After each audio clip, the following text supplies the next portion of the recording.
Hello everyone, welcome to the session.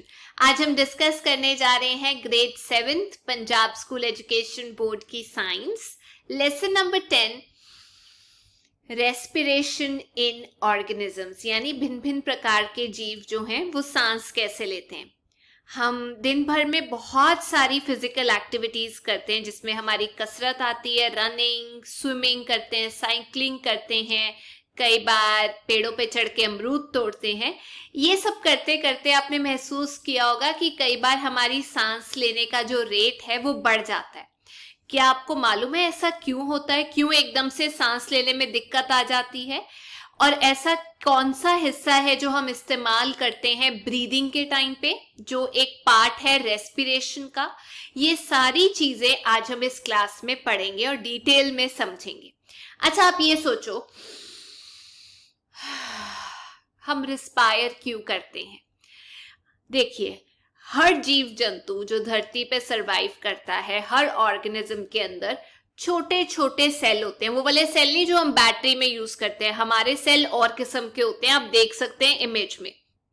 तो वो जो सेल है वो सबसे छोटा यूनिट होता है किसी के शरीर का, किसी की बॉडी का। एक स्मॉलेस्ट स्ट्रक्चर होता है और फंक्शन करने के लिए भी, काम करने के लिए भी सबसे छोटा यूनिट होता है किसी जीव जंतु का। तो ये बहुत सारे कार्य करता है जो सेल होता है। न्यूट्रिशन एब्जॉर्ब करना, एक्सक्रीशन बाहर निकालना, ट्रांसपोर्ट करना और इवन रिप्रोडक्शन के लिए, बच्चा पैदा करने के लिए भी सेल्स का इस्तेमाल किया जाता है। हमारी बॉडी लाखों सेल्स की बनी होगी। कई बार आपने सुना होगा कि स्किन क्लीनिंग करानी चाहिए, डेड स्किन सेल्स जो है वो खत्म हो जाते हैं। तो जो आपके चोट भी लगती है, कुछ सेल्स खत्म हो जाते हैं। रोज हमारी जिंदगी में कितने सेल्स आते हैं, कितने तबाह हो जाते हैं। तो हम ये देखते हैं कि इतने सारे काम करने के लिए हमें सेल्स की जरूरत होती है, लेकिन सेल्स को काम करने के लिए भी तो एनर्जी की जरूरत होती है। तो आखिरकार जब हम काम करते हैं, पढ़ते हैं, लिखते हैं, दिमाग लगाते हैं, सोते हैं, इन सब में एनर्जी लगती है। तभी तो हमारे पेरेंट्स हमें कहते हैं कि बेटा न्यूट्रिशनल खाना खाओ, पौष्टिक खाना खाओ, अच्छे से खाओ, टाइम से खाओ। क्योंकि एनर्जी जो है हम लोगों को या हमारे सेल्स को वो खाने से मिलती है। हम जैसा खाना खाएंगे उस तरीके का हम अपने बॉडी से एक्सपेक्ट कर सकते हैं कि बॉडी हमारी काम करेगी। तो जो रेस्पिरेशन में हमें एनर्जी चाहिए होती है वो हमें खाने से मिलती है, और इसीलिए सारे लिविंग ऑर्गेनिजम्स को खाना मिलना जरूरी है। अब आपको पता है हवा के अंदर क्या होता है? ऑक्सीजन होती है। तो जब हम सांस लेते हैं तो जो ऑक्सीजन भरी हवा है वो अंदर लेते हैं, और जो कार्बन डाइऑक्साइड भरी हवा है वो हम बाहर छोड़ते हैं। अब ये जो प्रोसेस है अंदर बाहर, ये हर सेल तक ऑक्सीजन भी पहुंचाई जाती है इसी प्रोसेस में। तो हर सेल के अंदर जब ऑक्सीजन पहुंचती है, जब हम ऐसे करके ऑक्सीजन अंदर लेते हैं, हर सेल को ऑक्सीजन की जरूरत होती है। तो फिर ऑक्सीजन अपना काम करता है, यानी कि खाने से एनर्जी लेता है। ऑक्सीजन खाने को तोड़ने में हेल्प करती है जिससे सेल्स में एनर्जी आए। तो ये जो खाना टूटता है ये एक केमिकल प्रोसेस है, केमिकल ब्रेकडाउन होता है जिसमें एनर्जी रिलीज होती है। क्योंकि इस सेल के द्वारा एनर्जी रिलीज होती है, इसीलिए इसे सेलुलर रेस्पिरेशन बोला जाता है। हर जीव जंतु में आपको ये देखने को मिलेगी। हमारी बॉडी जो है वो अगर उसको एनर्जी नहीं मिलती है तो वो काम नहीं कर पाती। तो हमारे लिए ब्रीदिंग, सांस लेना और सेलुलर रेस्पिरेशन का होना बहुत जरूरी है, यानी ऑक्सीजन का होना जरूरी है। अब सेल के अंदर क्या होता है? देखो, खाना तो आप खाते हो, अब खाना डाइजेस्ट कैसे होगा, एनर्जी कैसे मिलेगी हमारी बॉडी को? सेल तक जब ऑक्सीजन जाएगी तो वो क्या करेगा? खाने को तोड़ देगा। फूड, जिसे हम ग्लूकोज बोलते हैं, वो छोटी फॉर्म में टूटता है। उसमें से क्या निकलता है? जब वो टूटता है एनर्जी निकलती है जिसे हम एटीपी बोलते हैं, कार्बन डाइऑक्साइड निकलती है और पानी निकलता है। तो ये जब काम हो रहा है एनर्जी निकलने का, जब ये ऑक्सीजन की प्रेजेंस में होता है, इसे हम बोलते हैं एरोबिक रेस्पिरेशन। अब आप इसका फॉर्मूला देख सकते हो। ग्लूकोज, खाने को एनर्जी मिली ऑक्सीजन की फॉर्म में, एंजाइम्स ने उसके ऊपर काम किया, छोटे छोटे कीड़ों ने, और ऑक्सीजन की प्रेजेंस में हुआ तो हम कह सकते हैं एरोबिक रेस्पिरेशन हो गया। आप देख सकते हैं प्रोडक्ट क्या निकला, ऑक्सीजन अंदर गई, कार्बन डाइऑक्साइड बाहर आई, पानी आया थोड़ा सा और एनर्जी। लेकिन जब ग्लूकोज टूटता है और ऑक्सीजन की प्रेजेंस नहीं होती, यानी ऑक्सीजन नहीं होता, उसे हम एनारोबिक रेस्पिरेशन बोलते हैं। ना से याद रखना, एनारोबिक रेस्पिरेशन। तो जिन ऑर्गेनिजम्स में, जीव जंतु में ये प्रोसेस होता है उन्हें हम एनारोब्स बोलते हैं। काम वही है, ग्लूकोज जो खाना था, अब ऑक्सीजन तो है नहीं, तो एनारोबिक रेस्पिरेशन के अंदर जो प्रोडक्ट है वो एनर्जी का जो निकलता है उसे हम इथाइल अल्कोहल बोलते हैं। शराब नहीं होता, एक प्रोडक्ट ही होता है, साथ में कार्बन डाइऑक्साइड और थोड़ी और एनर्जी निकल जाती है। तो ये ध्यान रखना, इथाइल अल्कोहल निकलता है। खास तौर पे ये जो रेस्पिरेशन होती है ये यीस्ट के अंदर होती है। अब आप सोचोगे ये यीस्ट क्या है? अरे एक सेल का जीव है, एक ही सेल का बना होता है जो एनारोबिक रेस्पिरेशन करता है, उसे एनारोब बोल सकते हैं। यीस्ट का इस्तेमाल हम लोग करते हैं शराब बनाने में, हम लोग ब्रेड बनाने में, इडली बनाने में यीस्ट इस्तेमाल किया जाता है, डोसा बनाने के लिए यीस्ट इस्तेमाल किया जाता है ताकि वो थोड़ा फूल जाए। तो आपको समझ में आया, एनारोबिक रेस्पिरेशन हमारे शरीर में भी होती है। अच्छा कैसे, बताती हूँ। हमारी मसल्स के अंदर होती है। जब हमारी मसल्स को ऑक्सीजन नहीं मिल पाती भरपूर मात्रा में, काम तो फिर भी करना है उसके सेल्स ने, तो फिर एनारोबिक रेस्पिरेशन होती है। मान लीजिए आप कोई कसरत कर रहे हैं, एक्सरसाइज कर रहे हैं, बहुत तेज भाग रहे हैं, साइकिलिंग कर रहे हैं, तेज तेज चल रहे हैं, या फिर आप वेट लिफ्टिंग कर रहे हैं। एनर्जी की जरूरत होगी उस टाइम पे, भड़ाकेदार एनर्जी की जरूरत होगी। मतलब एनर्जी कैसे मिलेगी? जब हमारे सेल्स को ऑक्सीजन मिलेगी। खाना बेशक उसके पास हो लेकिन ऑक्सीजन का मिलना जरूरी है। तो आप देख रहे होंगे कि उस टाइम पे इतनी ऑक्सीजन तो मिल नहीं पाएगी, तो वो जो सेल्स हैं, ऑक्सीजन कम होने की वजह से वो रेस्पिरेशन जो होती है वो एनारोबिक रेस्पिरेशन हो जाती है, क्योंकि ऑक्सीजन नहीं मिल पाती इतनी ज्यादा। कम ऑक्सीजन मिलने की वजह से जो प्रोडक्ट होता है वो हमारा निकलता है हमारे मसल्स के अंदर, लैक्टिक एसिड। कम ऑक्सीजन होती है ना, काम कर रहे हो, सांस ले रहे हो, कम ऑक्सीजन पहुंची, प्रोडक्ट क्या हुआ जो सेल से निकला? Lactic acid. तो आपने देखा होगा कई बार मसल क्रैम्प्स हो जाते हैं, आई दर्द हो रहा है, दर्द हो रहा है। वो हुआ क्या दर्द? ऑक्सीजन पूरी नहीं थी, सेल्स ने अपना काम किया, ऑक्सीजन उनको मिली नहीं, लैक्टिक एसिड पैदा हो गया। अब जो लैक्टिक एसिड है वो जाके हमारे यहाँ पे जम जाता है मसल्स के अंदर। अब उसके लिए क्या करते हैं? टकोर किए जाते हैं ताकि उसको सेका मिले, और जो एरिया है जहां पर लैक्टिक एसिड जम गया है वहां पर ज्यादा से ज्यादा ऑक्सीजन पहुंचे, क्योंकि ब्लड काम करना शुरू करेगा, वहां तक ब्लड पहुंचेगा, ब्लड ऑक्सीजन लेके जाएगा अपने साथ, और फिर वो जो क्रैम्प्स हैं वो ठीक हो जाएंगे। लैक्टिक एसिड टूट के कार्बन डाइऑक्साइड और वाटर में बदल जाएगा, तभी सेका दिया जाता है। अब सारा प्रोसेस समझ आ गया कि क्रैम्प्स क्यों होते हैं, दर्द क्यों होती है? लैक्टिक एसिड मसल सेल्स के अंदर बनता है, और उसको ठीक करने के लिए हमें ब्लड सर्कुलेशन ठीक करनी होती है। ब्लड सर्कुलेशन कैसे ठीक होती है? जब आप टकोर करते हो, गर्म पानी से नहाते हो, तो ब्लड जो है वो सर्कुलेट करना शुरू हो जाता है। चंपी भी तो तभी करते हैं ब्लड सर्कुलेशन के लिए, बच्चे की मालिश भी इसीलिए की जाती है ताकि हर अंग को ऑक्सीजन मिले और लैक्टिक एसिड ना इकट्ठा हो।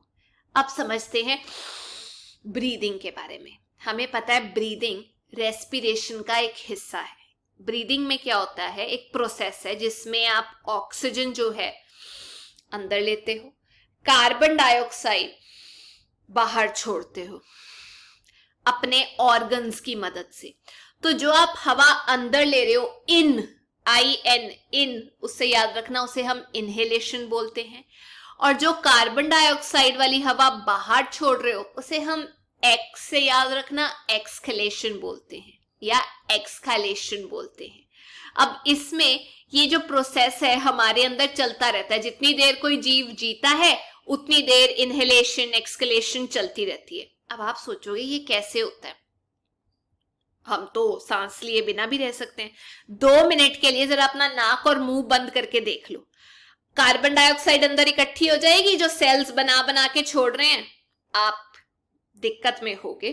तो इसीलिए ब्रीदिंग बहुत जरूरी है, पंगा मत लेना नाक और मुंह बंद करने के लिए, सफोकेशन होनी शुरू हो जाएगी, चक्कर आने शुरू हो जाएंगे, क्योंकि कार्बन डाइऑक्साइड बढ़ जाती है ना। अब एक इंटरेस्टिंग चीज बताती हूँ, अच्छा सुनो तो, देखो आम इंसान 12 से 20 ब्रेथ्स लेता है ऐसे करके जब वो बैठा होता है, और जब वो एक्सरसाइज कर रहा होता है तो 1 मिनट के अंदर 80 ब्रेथ्स लेता है ऐसे करके। आप ये कह सकते हैं कि अगर हम 1 मिनट में 20 बार ऐसे करते हैं तो एक पूरे दिन के अंदर हम 28,800 टाइम्स ब्रीद करते हैं। चलो ये तो होगी ब्रीदिंग की बात। अब सुनो, ब्रीदिंग का रेट भी होता है, 1 मिनट में जो काउंट किया जाता है वो ब्रीदिंग रेट क्या होता है, ब्रेथ क्या होता है, अंदर लेना बाहर छोड़ना, इनहेलेशन एक्सहेलेशन, उसे हम 1 ब्रेथ बोलते हैं।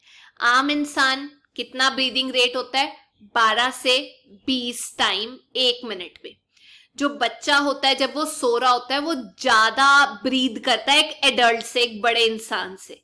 और आपको पता है छोटे जो जानवर है वो भी ज्यादा ब्रीद करते हैं बड़े जानवरों की तुलना में।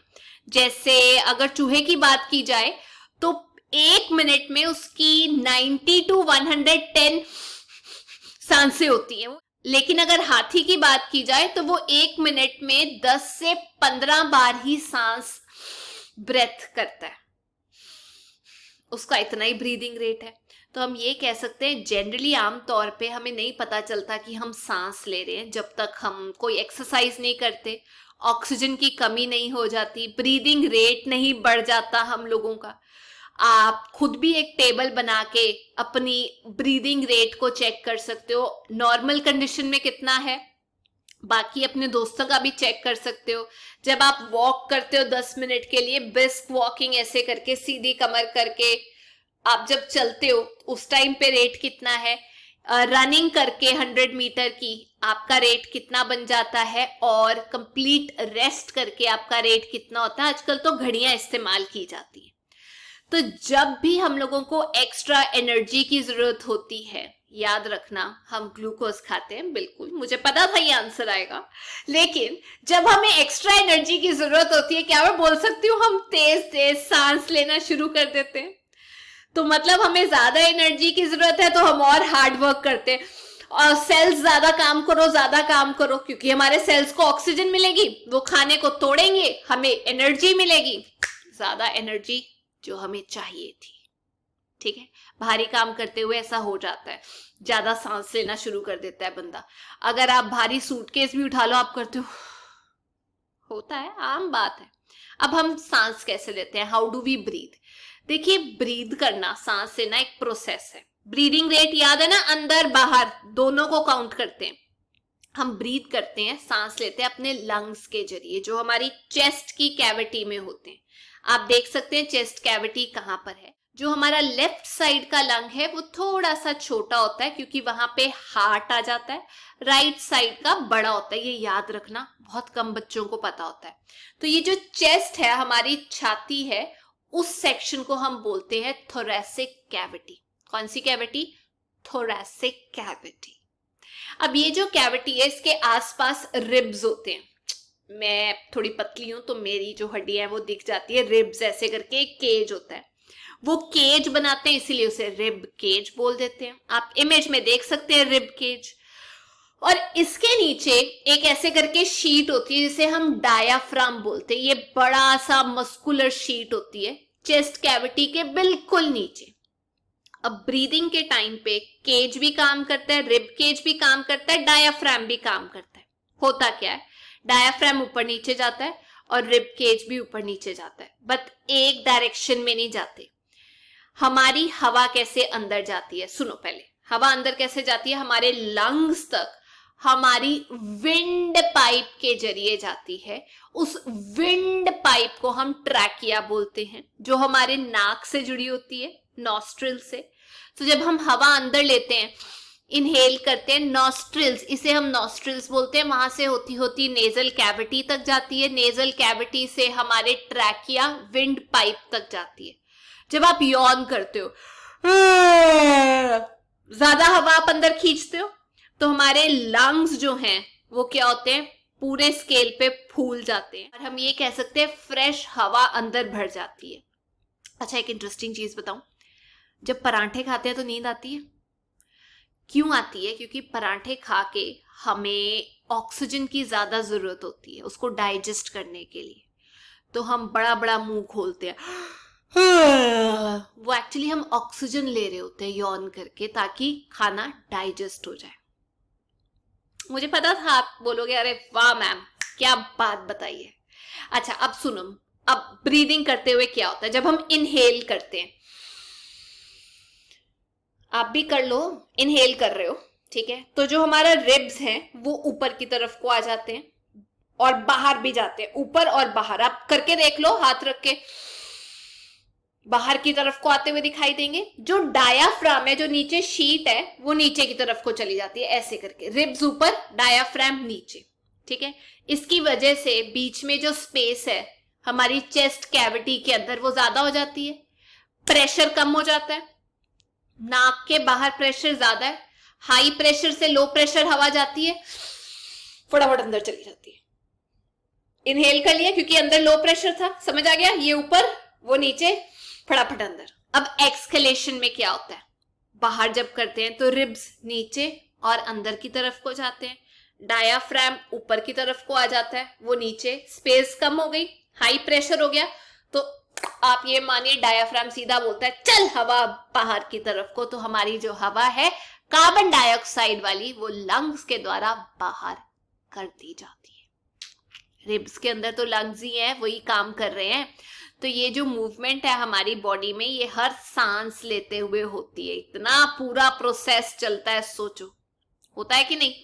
आप इसको खुद चेक कर सकते हो अपने एब्डोमेन पे हाथ रख के, एब्डोमेन हो सकता है पेट के थोड़ा सा ऊपर, आपको दिखाई देगा अरे कुछ मूव कर रहा है, जब मैं बोल रही हूं तब भी कुछ मूव कर रहा है क्योंकि मैं सांस ले रही हूं।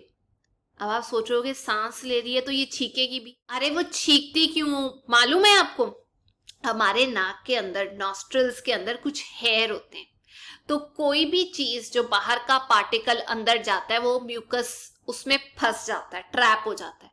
कई बार वो हमारी स्किन को, लाइनिंग को अंदर इरिटेट कर देता है, तो हम बोलते हैं अच्छी, इसीलिए स्नीजिंग होती है, ठीक है। और कुछ लोग बोलते हैं अरे तुझे कोई कोई याद कर रहा है, चलो, ताकि फ्रेश हवा हमारे अंदर जाए। बाल भी ज्यादा नहीं कटवाने चाहिए क्योंकि वो पार्टिकल्स को रोकते हैं।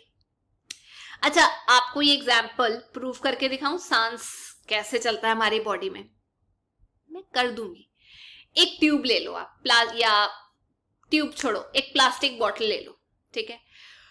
वो प्लास्टिक बॉटल का एक हिस्सा आप काट दो, सिजर्स के साथ, नाइफ के साथ एक हिस्सा आपने काट दिया, और ऊपर वाला जो हिस्सा है उसके अंदर वाई शेप का उल्टा करके आप एक पाइप लटका दो, और उस पाइप के अंदर या ट्यूब के दोनों साइड पे आपके बलून्स होने चाहिए छोटे छोटे। अब वो अंदर फंसा दिया आपने, आप डायग्राम में देख सकते हो। जो नीचे हिस्सा आपने काटा था उसके अंदर बलून चिपका दो। बलून नहीं लगाना तो आप ये कह सकते हैं रबड़ की शीट लगा दो, बलून नहीं है तो, गुब्बारा नहीं है तो रबड़ की कोई शीट जो खींची जा सके। अच्छा, ऊपर जहां से वाई ट्यूब डाली थी वो बंद कर दो वैक्स के साथ, किसी चीज के साथ, क्योंकि वहां से हवा नहीं जानी चाहिए।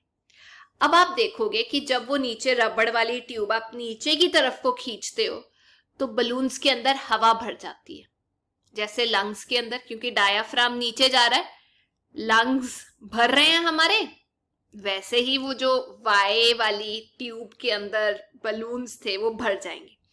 जैसे ही वो रबड़ वाली शीट या बलून को नीचे से आप अंदर की तरफ वापस ऊपर की तरफ को फेंकोगे, आप देखोगे कि जो बलून्स हैं वो अपनी हवा छोड़ देंगे। वही जो डायाफ्राम ऊपर जाकर हमारी बॉडी में करता है, सांस बाहर रिलीज कर देता है, कार्बन डाइऑक्साइड बाहर छोड़ देता है कि नहीं। Interesting experience. ये भी बोला जाता है कि स्मोकिंग नहीं करनी चाहिए, क्योंकि जब आप स्मोक करते हो, तंबाकू या टोबैको बोलते हैं, उसके छोटे छोटे जो पार्टिकल्स हैं वो हमारे लंग्स के अंदर छोटे छोटे ना ऐसे सैक्स होते हैं, बोरियां आप देख सकते हो, एल्वियोलाई बोलते हैं उसको। तो एल्वियोलाई के अंदर जाकर फंस जाते हैं, ठीक है, उसको हार्म कर देते हैं। वो छोटे से ही होते हैं एल्वियोलाई, जिससे हम सांस लेते हैं और जहां से ऑक्सीजन जो है वो हमारी ब्लड में जाता है, तो उनको नुकसान हो जाता है, तो हमें सांस लेने में दिक्कत होती है। कई बार हार्ट फेलियर हो जाता है खांसते खांसते, कैंसर हो जाता है, एम्फिसीमा हो जाता है, जिसमें लंग्स की बीमारी होती है कि आपको सांस लेने में दिक्कत होती है। कुछ लोग पफ का इस्तेमाल करते हैं या ऐसे सांस लेते हैं। ये सब बीमारियां या तो पोल्यूशन की वजह से हो सकती हैं, लेकिन जो लोग स्मोक करते हैं वो भी लंग्स को खराब करते हैं। समझ आ गया? आप कोई स्मोक करता दिखाई दे तो याद आ जाना चाहिए कि वो जो छोटे छोटे इंग्रेडिएंट्स हैं, चीजें हैं तंबाकू के अंदर, वो हार्म करती है हमारे लंग्स के अंदर जो एल्वियोलाई होते हैं, जिससे ऑक्सीजन जाती है बाकी शरीर को। समझ में आ गया? डायाफ्राम वगैरह। अच्छा, जब हम बाहर हवा छोड़ते हैं तो कैसे होता है?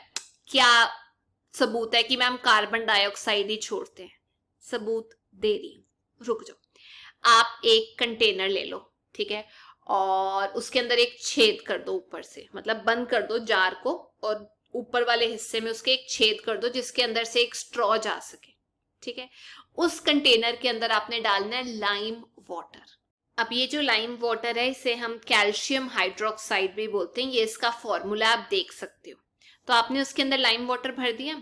अब आपने क्या करना है, स्ट्रॉ के जरिए फूंक मारनी है उसके अंदर। स्ट्रॉ मेक श्योर करना कि वो अंदर तक गई हो जहां तक लाइम वाटर है, मतलब उसके अंदर डूबी हो। तो जब आप उसके अंदर करके फूंक मारोगे तो आप ये देखोगे कि उसका कलर बदल जाता है लाइम वाटर का।